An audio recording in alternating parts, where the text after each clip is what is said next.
குருவாழ்க, குருவே துணை. பரலோகம் போகும் வாழ்க்கை துணை. ஒரு ஆண் ஜாதகமா இருந்தாலும், பெண் ஜாதகமா இருந்தாலும், அவங்களுக்கு அமையக்கூடிய வாழ்க்கை துணையுடைய ஆயுள பத்தின பதிவு தான் இது. ஒரு ஜாதகத்துல 7ஆம் இடம் தான் கலசர ஸ்தானம். அந்த 7ஆம் இடத்துல பாவ கிரகம் இருக்கக்கூடாது. 7ஆம் இடத்துல செவ்வாய், சனி, சூரியன், பாம்பு. அதான் ராகு அல்லது கேது. இந்த கிரகங்கள் 4 பேர் அமர்ந்துட்டா, அவங்களுக்கு வாழ்க்கை துணை இறந்து விடுவார்கள்.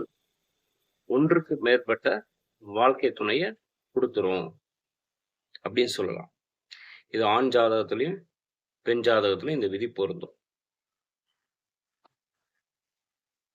பெண் ஜாதகத்துல இந்த 4 பாவ கிரகங்களும் 8ஆம் இடத்துல அமர்ந்துட்டாக்கா, அவங்களுக்கு அமையக்கூடிய வாழ்க்கை துணை நிச்சயமா இருந்துருவார்.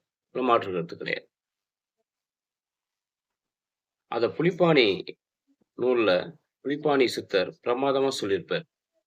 "வாரப்பா இன்னுமொரு புதுமை கேளு, படவரவும் சனி செவ்வாய் வெய்யோன் ஏழில் நிற்க, வாரப்பா வந்ததொரு தாரமெல்லாம் வையகத்தில் மாண்டிடுவார் வரிசையாக, ஆரப்பா அட்டமத்தில் இவர்கள் இருக்க, அப்பெண்ணின் கணவனும் முந்தி சாவான், சீரப்பா போகருடைய கடாட்சத்தாலே சிறப்பான புலிப்பாணி நூலைப் பாரு." அப்பா இந்த வாழ்க்கை துணை பிரிவு, இறப்ப பத்தி நான் முதல்ல சொன்ன விதிகளுக்கு உண்டான பாடம் தான் இந்த புலிப்பாணி பாடம். நன்றி.